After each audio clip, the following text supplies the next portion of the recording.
पोपटरावजी पवार यांच्या निमंत्रणावरनं आम्ही सर्व लोक या ठिकाणी आलो आहोत थोडंसं कॅमेरा मागे आणि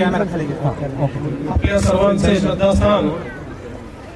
माननीय अण्णा हजारे साहेब देखील वधूवरांना आशीर्वाद देण्याकरता या ठिकाणी उपस्थित आहेत। मी आमच्या पोपटरावांच्या परिवाराच्या वतीनं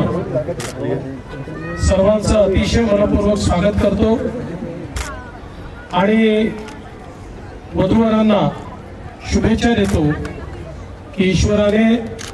त्यांच्या सर्व मनोकामना पूर्ण कराव्यात, त्यांना सुख समाधान आरोग्य ऐश्वर्य द्यावं आणि त्यांच्या हातून उत्तम कार्य घडावं। आणि ज्या प्रकारे आपला घर आणि संसार तर आपण सांभाळतोच, पण आज अण्णा हजारेंसारखे एक प्रेरणा पुरुष या ठिकाणी उपस्थित आहेत आणि